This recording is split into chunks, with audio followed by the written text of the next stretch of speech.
Welcome to Let's Talk Hope, a podcast devoted to sharing organ and tissue and eye donation stories. And today, my guest is Maribel Carmona. Hello. Thank you, Maribel, for being here. And we're really going to talk about the impact of donation on your family and what donation means to you. Thank you for having me today. I'm honored and happy that I'm able to speak on behalf of my family and my father, who was a cornea donor. He passed away on August 2nd of 2024. We are a donor family. My husband is a living donor. He donated his kidney to his father. And now my children and I are donors through the DMV. And I'm here to share our story. Thank you, Maribel. And as a donor family myself, I understand the sacrifice as well as the emotions that run through being a donor family, saying yes to donation. Can you help us understand what that meant for your father to be a donor, and just a little background about your family and how you got to be a donor family in all things? So my father registered through the DNV, and he said yes to be a donor. When my father passed away on August 2nd, that day I received a call from Gift of Hope, and they wanted to know if I would honor my dad's wishes. And it was a series of questions. The interview lasted approximately 2 hours, and it was difficult to remain on the call, but I wanted to honor my dad's wishes. Now, had you known his wishes beforehand? We knew that he was a donor. My mother is a donor as well. And yes, we did. Good. And the call is difficult, but we want to make sure that we honor the gift in a way that supports what your father would have wanted. And I understand that he was a very giving person. Your family is very giving, but particularly your father. Can you tell us a little bit about him? Yeah. My father was very generous. He gave back to the community. He gave back to his family. He gave back to the people who were in need. And even after he passed, he was still able to give. What did it feel like knowing that he was going to be a donor? Initially, I was grieving my father. I'm still grieving my father. And I've gotten involved with Gift of Hope. An ambassador. My son, who currently attends Lane, opened up a donor club and a chapter at his high school. And he's currently wrapping up his last year as a senior at Lane Tech. And it meant that we wanted to honor my dad's legacy and continue to advocate for donation. And if we can go ahead and give back and make a difference, specifically in our Hispanic, Latino community, we want to be able to make a difference. So you're not only making a difference in organ and tissue donation, your family is making a contribution in donation, period. You mentioned earlier that your husband was a living donor prior to your father passing away. What was that like to know that you married someone who is as giving as your father? Oh my gosh. Now I'm going to get emotional. I know, I'm sorry. It's just something that is just so extraordinary to be able to give someone that second chance. I'm grateful to have a husband who has been so generous to be able to have made a difference um, for his father.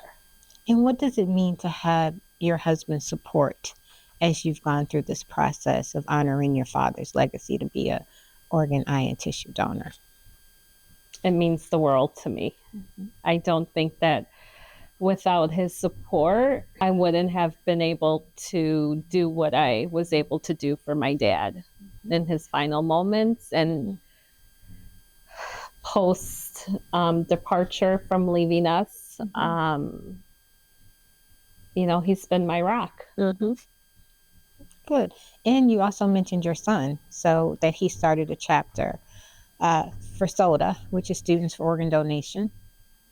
And tell me a little bit about what it's meant for you and your husband to sort of have these conversations in your household about donation, because as you know, a lot of families do not have this conversation, particularly communities of color, where we believe in myths and misconceptions, but your family is doing a lot to dispel those myths and misconceptions, particularly for communities of color. Tell me what that means to be in a family that has those conversations regularly. They're hard conversations, but I feel that it's important to keep those conversations going. Specifically, the boys were young when my father in law passed away. So I think they weren't able to comprehend the seriousness and also the level of, giving the opportunity to someone else, that second chance. But now that they're older, I feel that we are able to have those open conversations and tell them how important it is to be kind, to be respectful, and if you can make a difference, why not? And can I ask how old your boys are? So Emilio is our youngest. He is 14 years old, and he is a freshman at Walter Payne. And actually, he opened up a chapter at Walter Payne as well this year. And Maximiliano is 17, getting ready to graduate from Lane Tech, and will be going to DePaul University. Awesome. And I ask because in any conversation I have, there's always a certain degree of separation. And I remember when I started working at Gift of Hope 17 years ago, people would ask me, why are you having this conversation with your child? At the time, she was 9. And I said, because if something were to happen to her or to me or my husband, she would be our legal next of kin. And so I felt like I needed to have the conversation with her about that so she would understand that. So I don't really think that there's too young of age to have a conversation with children. Second of all, my daughter is a Walter Payton graduate as well, class of 2017. And so I think the more that we do and the more conversations we have, we can help our children because, when this happens, it is literally the worst day of your life, right? And it's not something that you just really want to belong to this club. But in belonging to this club, you get so many resources, not only from Gift of Hope, and I want to talk about that and the resources that you've had, particularly the 5K, where you walked in honor of your father last year. And I think both your father and your father-in-law. But really, it's important to have those conversations with children, no matter what age. And so I applaud you for that, because a lot of people will say, well, that's just too young and you don't want to talk about death. But we have to talk about death because death is something that comes to all of us. I heard this quote one time after my husband died, and this woman had lost her husband as well. And she said, we are 100% to somebody else, and we are going to die. And that other person is 100% to us. And so death comes to us 100%. And so she wasn't prepared for her husband to pass, and it became very difficult because she had small children. So when my husband passed, it wasn't difficult at all for me because I've had those conversations and I worked at Gift of Hope. So I applaud you for just having those conversations, particularly as, we've passed legislation in 2018 for 16 to 17-year-olds to register to be organ donors. And are you looking forward to, your 14-year-old getting a license and possibly registering his decision at 16? Absolutely. And he's ready. We've had those conversations, and he looks forward to becoming a donor when he gets his driver's license. And he's also looking forward to starting the chapter at Walter Payne. And so I'm super excited for him in that aspect, so he can become an advocate as well on his age group. Yeah, it's important that the peers have conversation, because a lot of times we don't know what's going on with people. We don't know what their background is. We don't know what their experiences are. And so I think when teens can talk about that, it becomes important. So I'm glad to hear that. Tell me what it was like to walk in the 5K. It was amazing. It was our first time participating, and we look forward to doing it again this year. It was very well organized. There was a lot of resources that Gift of Hope provided outside of, there were other vendors providing information, and it was a huge turnout. And we look forward to participating again this year. Right? Yes, there were over 1,000 people. And when you talk about resources, tell me what it's been like to have Gift of Hope as a resource for you and for you to be an advocate for us. The Gift of Hope has been amazing. So I applaud you and your staff and everyone at Gift of Hope for just being there for us as a family. We've participated in numerous events that Gift of Hope has given us to participate in, and it's helped my mother a lot.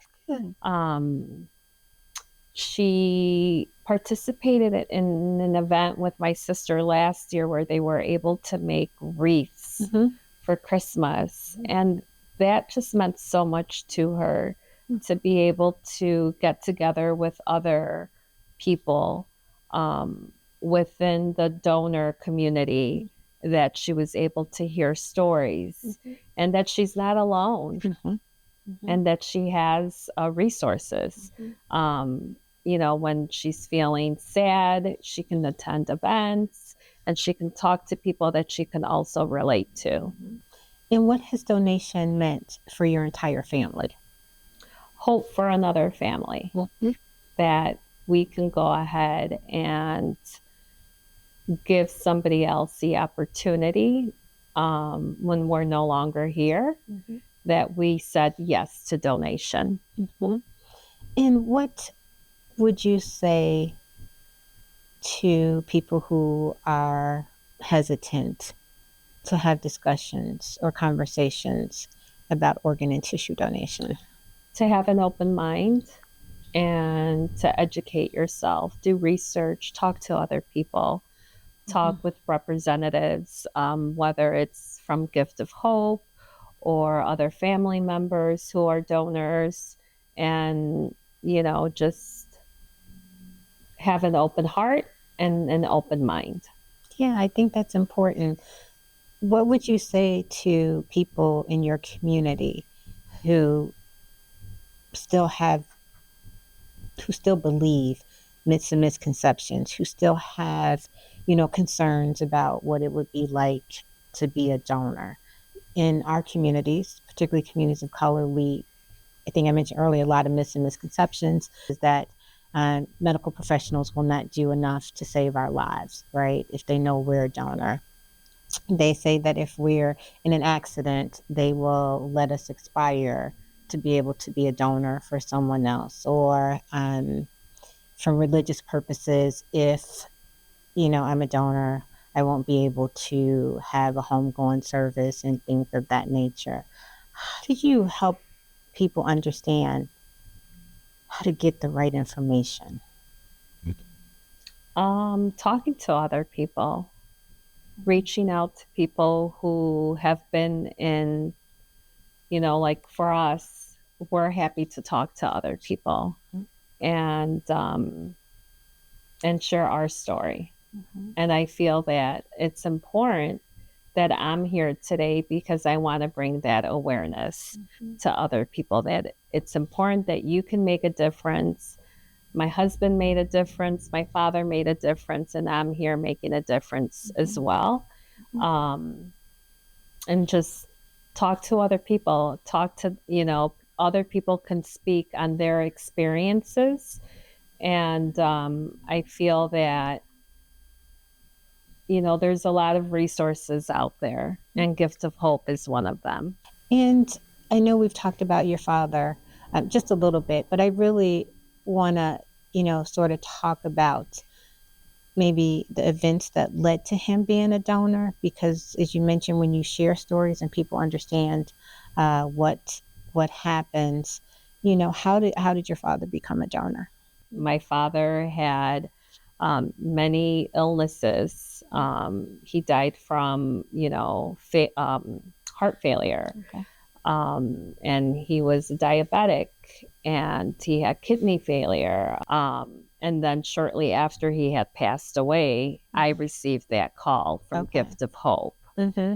And they had shared with me at the time that my dad had registered as a donor. And they wanted to, because it was like time sensitive, I had to say yes on behalf of my father. And can I ask why you said yes instead of your mother? Because usually donation takes place with a legal next of kin. And so your mother would have been that person. Are you an oldest daughter? I am second to the oldest. Okay. But my mom was grieving. It was the day that my father passed away. My mom did not want to take the call. Okay. And so she handed me the phone for me to speak with the person. Okay. And, they said that even though my dad had registered to be a donor, his family still had to say yes. Yeah, so it is legally binding in Illinois, first person authorization. That's what your father did by registering at the DMV. And when the process starts, what Gift of Hope does is, we come out and we talk to you, or in the case of your father being a tissue donor, we have a telephone conversation. And while it is legally binding, in that you would not have been able to change his decision, we do ask the family sort of cursory to, finish the consent process, answer some questions for medical, social history, so that we make sure that the donation can proceed, and that there are no challenges, and there were no challenges with your father. And so thank you for answering those questions, because that's usually what happens. But I wanted to clarify for the audience that usually it is the legal next of kin that makes those decisions. And so trust me, I can understand where your mother was in grieving the loss of a spouse, because I had to answer those questions, and I work for Gift of Hope, right? So it's not different for anybody that works at Gift of Hope than it is for anybody in the community. So I just want the audience to recognize that there are processes that we have to follow. And so you having the courage in that moment, probably grieving as much as your mother, was very brave to be able to answer those questions. Thank you. It was hard, but I kept thinking about my dad. And that's what kept me on the phone. And I wanted to honor my dad's wishes. And I remember clearly the woman on the other, side, she kept thanking me and saying, like, thank you so much for not hanging up on me. And then later on, she had expressed that a lot of families do hang up. and don't complete the call, and the person's unable to become a donor. Correct. And so when she said that to me, it kind of like, I had like an aha moment. Mm-hmm. And I said, this is what my father wanted. Mm-hmm. And I want to honor his wishes. Yeah, it's really difficult to, in that moment, I think, to think about everything else, everybody else. Sometimes we have families and they really can't process that moment because in the back of their minds, they're thinking about the person who has passed and what they mean to the family and possibly what um, they're going to do, right? So they can't get down to the granular to think about that person's wishes. And so when we say thank you, we thank you because we recognize that it's a hard process to answer all those questions. That in of itself is hard. Um, but for thinking outside of yourself and thinking about what your father's wishes were. So that's why she said thank you so many times. And we're forever grateful for you to be able to step outside of that moment and think about your father.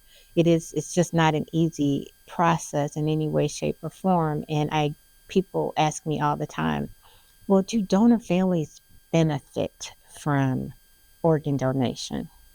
And I have to honestly say some families do greatly, and then some families don't, depending on their journey and the person, and they can't see it. But for a majority of families, it is a benefit when you think about if you could save a life, would you? It's a simple question. If you could save someone's life, would you? And the majority of people would say yes. 95% of people in this country think organ donation is a great thing. 63%, only 63% are registered. So we still have a long way to go in thinking about ourselves and our loved ones and what their wishes are versus everything else, the noise, the minutia that goes on in the background. Um, so I get those questions a lot, and I don't often get the chance to like have these types of conversations and get into the nuances of what that feels like. And so that's why one being a donor family, but two being able to interview other donor families or recipients, donor families who've had the experience or recipients who are also on the second, who get a second chance at life. I just want to be able to have these conversations. And I thank you for having, being courageous enough to have the conversation. And I just have a couple more questions. Tell me about Maribel. I'm a proud mother. I have two boys that I love immensely. They are my number one priority. I advocate for them all the time. And I enjoy long walks. I feel that I am the leader, the organizer in our household. But I'm also an organizer outside of like our unit. So I'm the second oldest. I have three siblings, and we're just a very close family. Family is everything to me. I sense that you have a quiet strength about you to be able to have done this for your mother and to be able to done this for your father and your siblings. And what would you say drives that quiet strength that you have to one, be a leader, and then also to do something so remarkable? I think I've had good examples, good role models, and they've been my parents, my dad and my mom. I get that sense. And but in your experience, what do you think keeps people from saying yes to donation, from registering and having conversations with their loved ones? I think, like you had mentioned earlier, I think there's a lot of myths, misconceptions about, I feel like I've talked to people at events that I have volunteered with Gift of Hope, and I've heard people say, like, well, I'm too sick, or I have this condition. Mm-hmm. Um, I don't think I can be a donor. Mm-hmm. So I think, again, the importance of educating yourself Mm-hmm. and learning that you are able, even if you are still sick. Mm-hmm. And how did your community rally around your decision to say yes? Everyone has been very supportive. Friends, family. We've actually have been able to register a lot of members. Um, my mother-in-law recently, for whatever reason, we had asked her, "Are you a donor?" And she's like, "I don't. Maybe I was, but it turned out that she had never registered, and so we ended up signing her up." I know that I hear that story a lot. I know that story well. When my daughter, when I started working for Gift of Hope, she went around for Thanksgiving and was asking people if they were registered. And, a lot of people were registered, but a couple people weren't registered. Namely, my husband was not registered. So she's like, Mommy, do you know that Daddy's not registered? Yeah. I'm like, what do you mean? I'm like, Reggie Shuck, do you know what I do all day? And he was like, yeah, yeah, yeah. But I just want you to make the decision. And I have to tell you, and I said to him, in that moment, I can't make that decision. You can't ask me to make that decision. You have to make that decision for me so that I can just carry out your wishes. Because, as you know, Maribel, in that moment, it's like you're thinking about everything else. But the biggest thing that you think about is, I'm never going to see this person again. And you're not thinking about what their wishes are. So, in knowing so, you save your family additional hurt and trauma because for you, it was just like, okay, my father's registered. They've given me proof that he's registered, and I'm going to honor that wish. That took a lot of the burden off of you. And I'm sure it took a lot of burden off having to go to your mother with more questions as she was grieving. Absolutely. So that's the number one reason I feel like people should register, not just because it's my job, but because having talked the talk for so long and now I walk the walk as a donor family and I can literally say what happened in the hospital room. I can literally say, the decisions that had to be made were made easier because I knew that he was registered, right? That to me took a lot off. And so I could focus on my daughter more and not so focus on that decision.